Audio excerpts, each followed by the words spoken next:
कबीर को सब मानना चाहते लेकिन कबीर की नहीं मानना चाहते। जिस किसी व्यक्ति को जन सेवा करनी हो उसके लिए आम आदमी पार्टी से बेहतर जगह कोई नहीं है। जिस किसी को स्वयं की सेवा करनी हो वो आम आदमी पार्टी में ना रहे। नमस्कार, मैं हूं हरिकेश कुमार सिंह और आप देख रहे हैं राजपथ टीवी। मगहर पे खड़े हैं। मगहर कबीर की समाधि स्थल। कबीर आज सबसे ज़्यादा ज़रूरी इसलिए समाज में जिस तरीके की व्यवस्था इस समय चल रही है उस व्यवस्था से लड़ने का जो ज्ञान और जो दर्शन कबीर ने दिया है, या इस पूरे क्षेत्र की बात करें, अगर मैं गोरखपुर से होते हुए कुशीनगर तक जाऊं, बुद्ध तक जाऊं, मध्यम मार्ग तक जाऊं, अगर मैं महावीर की बात करूं, लुम्बिनी तक की बात करूं, तो ये पूरा मार्ग वही है। घूम हम भी रहे थे, दर्शन हम भी कर रहे थे, देख रहे थे, और ये सौभाग्य है कि ऐसी जगह पर अगर आम आदमी पार्टी का कोई सांसद, कोई विधायक आपको मिल जाए तो आप थोड़ा चौंकेंगे। सोमनाथ भारती हमारे साथ मौजूद हैं, सामने हैं। प्रणाम प्रणाम प्रणाम। पहले तो अपने आने का उद्देश्य बताइए, क्योंकि चुनावी रणनीति सब तरफ चल रही है।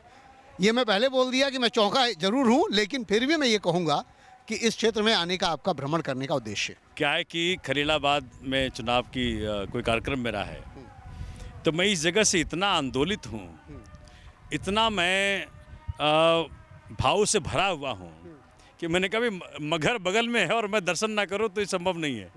और जब मैं यहाँ पे आया हूँ, जो कि संत कबीर की वानियों से बचपन से पढ़ते आ रहे हैं, और ऐसे क्रांतिकारी संत पूरे विश्व में कहीं नहीं मिलेगा आपको, क्योंकि इन्होंने खूब धो के धोया है दोनों को धोया है और इन्होंने जो बात सिद्ध की, इन्होंने अपने वाणी में कहा कि अगर काशी से जाने से कोई स्वर्ग जाता है और मगहर जाने से कोई नरक, तो मेरे कर्मों क्या होगा। तो इसीलिए उन्होंने मगहर आकर के अपना जीवन त्यागा, पूरी ज़िंदगी काशी में रहे, और यहाँ आकर के देखिए उनका जो शरीर है 2 भाग में तब्दील हो गया, और जो हिंदू उनके बिलीवर्स थे उन्होंने समाधि बना ली, और जो मुस्लिम बिलीवर्स थे उन्होंने मज़ार बना लिया। मतलब हिंदुस्तान को आज सबसे ज़्यादा ज़रूरत कोई है, संत कबीर हैं, संत कबीर की वाणी है। और एक बड़ी बात जो यहाँ के शाह साहब ने मुझे कहा, कबीर को सब मानना चाहते लेकिन कबीर की नहीं मानना चाहते। ये बहुत बड़ी मतलब व्याख्या कर रहे हैं आप। सच में ये बात सच है। भगवान श्री राम को सब मानना चाहते हैं पर भगवान श्री राम की नहीं मानना चाहते।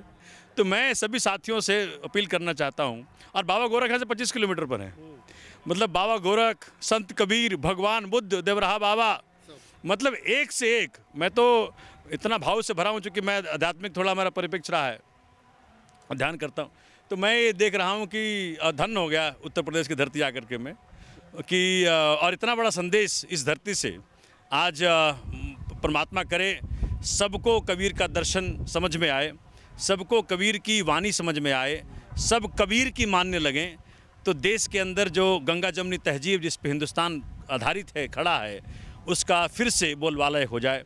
हम सब मानव की सोचने लगें, हम सब जो इंसान को इंसान से हो भाईचारा, जिसको अरविंद केजरीवाल जी गाते हैं, उस पर हम सब सारे चलने लगें तो गजब हो जाए। एक चर्चा और मैं करूंगा कि कबीर की वाणी में जो लाइनें हैं, जो बातें हैं, उनमें एक आज की डेट में जो सबसे महत्वपूर्ण बात है कि सांच बराबर तप नहीं, झूठ बराबर पाप।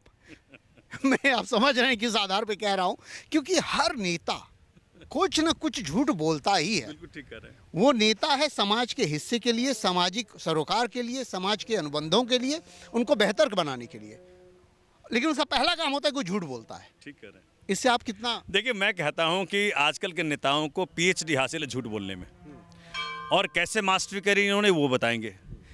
हमारी पार्टी के अंदर हमारे मैनिफेस्टो जो होता है भाई साहब, अब देखो चूँकि मैं खुद ही बोलूँगा अपनी पार्टी के बारे में तो लगेगा थोड़ा अतिशयोक्ति कर रहा है, लेकिन मैं बोल ही देता हूँ।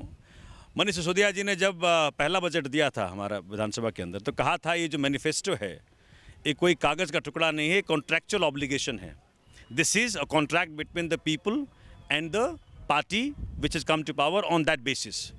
अगर ये हो जाए कि एक एक शब्द जो आप लिखते हो, जैसे आप देखिए कोई पार्टी कहती है कि भाई अभी कोई भाजपा के बड़े नेता कह रहे थे कि पहले 12वीं करो फिर इंटर करोगे फिर लैपटॉप मिलेगा, तो ना 12वीं के बाद इंटर होगा ना लैपटॉप मिलेगा। तो इस प्रकार की भाषा और इस प्रकार की वादे, इनका कोई औचित्य नहीं है। लेकिन परमात्मा उनको भी सद्बुद्धि दे, संत कबीर उनको ज्ञान दें कि भाई काम करके लोगों के दिल जीतो, लोगों के दिल जीतो, उनके समस्याओं का समाधान करके। संत कबीर के मार्ग पे चल के। देखिए ना, वहाँ पे बड़ा प्यारा लिखा हुआ है, कबीर मन निर्मल भया जैसे गंगा नीर, पीछे पीछे हरि फिरे कहत कबीर कबीर। मतलब कबीर साहब ने कोई कसर नहीं छोड़ी, जितने भी आडंबर हैं, जितने भी इस प्रकार की चीज़ें हैं उसको हटाने में। तो मैं तो भाई आज आपसे मिलना अचानक हो गया, मैं तो देखा कि नहीं, कबीर की चर्चा से मैं एक और चोरी कर रहा हूँ लाइन, कि जब मैं था तब हरि नहीं और जब हरि है तब मैं ना ही। मैं इन्हीं बातों की व्याख्या इसलिए कर रहा हूँ क्योंकि सोमनाथ भारती सामने खड़े हैं और आप पर एक आरोप बहुत बड़ा है जी कि मिस्टर केजरीवाल जी वो सिर्फ मैं रहते हैं।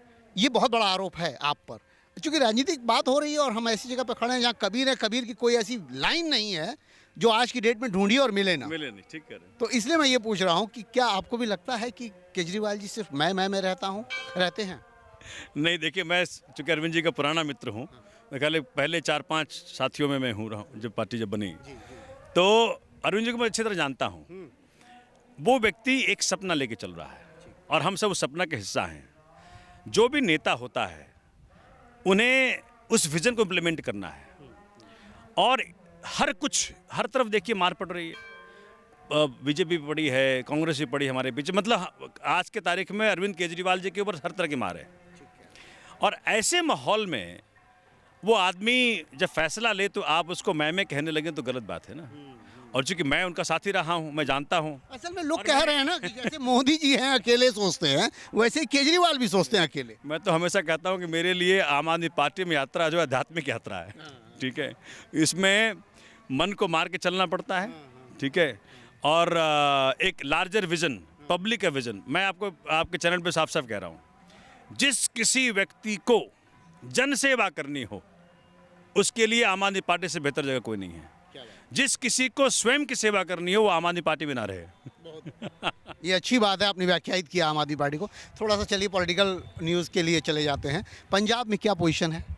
पंजाब में संत कबीर की कृपा से पूरी सरकार मिल रही है। क्योंकि हमने कभी हिंदू मुसलमान नहीं किया, हमने कभी जाति और धर्म पर नहीं लड़ाया किसी को। हमने कहा कि भैया सबको भूख लगती है, सबको शिक्षा चाहिए, सबको अस्पताल चाहिए, सबको ऐसा माहौल चाहिए जहाँ के निडर होकर रह सके, निडर होकर अपने अपने धर्मों को मान सके। हमने उसकी पूरी पुरजोर तरीके से काम किया। पंजाब ने पिछली बार ही हो जाता, उस वक़्त भी भाजपा बाकी लोगों ने मिलकर के गैंगअप किया हमारे खिलाफ। इस बार भी किया है। पिछली बार सफल हो गए थे ये, इस बार सफल नहीं हो रहे हैं। इस वक्त पंजाब की जनता ने समझ लिया कि भाई बाकी अकाली हो, कांग्रेस हो, भाजपा हो, ये सब एक ही के चट्टे बट्टे हैं। आम आदमी पार्टी अलग है, केजरीवाल जी अलग हैं। और मुझे लगता है कि केजरीवाल जी को एक डिवाइन ब्लेसिंग है, इस बार पंजाब उनको आएगा। और उत्तराखंड में क्या पोजीशन लड़ाई हो रही है? भगवंत मान जी बनेंगे सीएम। अच्छा। क्योंकि ऐसा ना लोग समझें कि भाई केजरीवाल जी बनेंगे सीएम, भगवंत मान जी बनेंगे। और अरविंद जी को ये सीएम पीएम में ज़्यादा इंटरेस्ट नहीं है।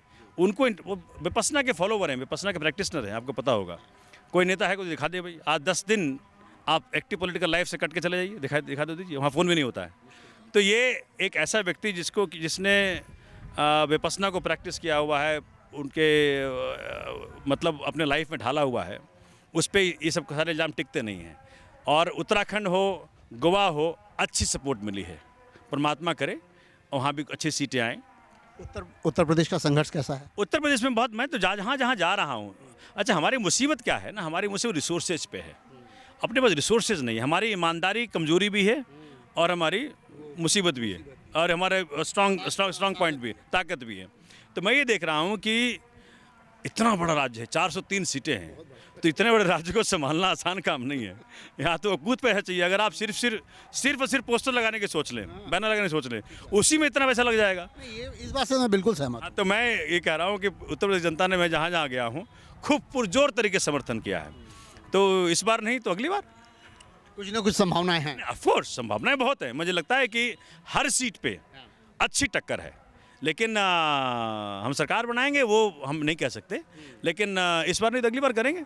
नहीं, बहुत बेहतर बात है। देखिए, उम्मीदों पे दुनिया कायम है ना। और कबीर जगह पे, कबीर स्थली पे खड़े हैं तो निश्चित तौर पे ये एकदम है, महत्वपूर्ण दिशा में हो सकता है कुछ काम। और पाप नहीं है। तो इसलिए संत कबीर के चरणों में प्रणाम करते हुए, और मैं आज ये प्रार्थना, मैं पॉलिटिक्स को छोड़ दीजिए, मैं ये प्रार्थना करने आया हूँ कि इस देश में गंगा जमनी तहजीब है। इस देश में इंसान बहुत प्यार करता है, आपस में अपने अपने धर्म को मानते हैं, इसमें कोई आपत्ति नहीं है। सरकारों का दायित्व है कि जो भी जिस धर्म को माने उसको वहाँ वो उपलब्ध कराया जाए। सरकारों का दायित्व नहीं किसी धर्म का साइड लेकर के। आप अब सोचिए ना, भगवान श्री राम ने, मैं सोच रहा था कि पिता ने एक वचन दिया, उसको पूरा करने के लिए राजपाट त्याग दिया। भगवान श्री राम का जो पूरा चरित्र देखिए आप, पिता के द्वारा दिए गए वचन को पूरा करने के लिए राजपाट त्याग दिया, और यहाँ राजपाट पाने के लिए ठीक है, और लोग जितने वचने हैं सबको त्याग रहे हैं, जितने अच्छाइयाँ सबको त्याग रहे हैं, जहर घोला जा रहा है देश के अंदर। तो मैं संत कबीर से आज नतमस्तक होकर के प्रार्थना करने, हाथ जोड़ के विनती करने आया हूँ कि इससे देश को बचा लो। नहीं, कबीर की स्थली में मैं खड़ा हूँ ना, तो इसलिए बहुत ज़्यादा मैं कटाक्ष और उस लेवल पे जा नहीं पा रहा हूँ, क्योंकि आप जानते हैं कि जब आप ऐसे माहौल में आ जाएं तो आपका मन जो है एकदम शांत हो जाता है ना, और मन जो है एक तरीके से विवल होता है कि आप कबीर को तलाश रहे हैं। तो वो स्थिति में फंसा हुआ हूँ, पॉलिटिकल बहुत चर्चा में जा नहीं पा रहा हूँ, लेकिन फिर भी मैं आपसे जब आगे मिलूंगा तो ज़रूर हम पॉलिटिकल चर्चा करेंगे। एकदम करिए। और आपसे बातचीत करके बहुत अच्छा लगा, क्योंकि ऐसे पत्रकार भी कम हैं जो संत कबीर के पास आए, क्योंकि पत्रकारों में होड़ लगी हुई है आजकल किसी और तरह की।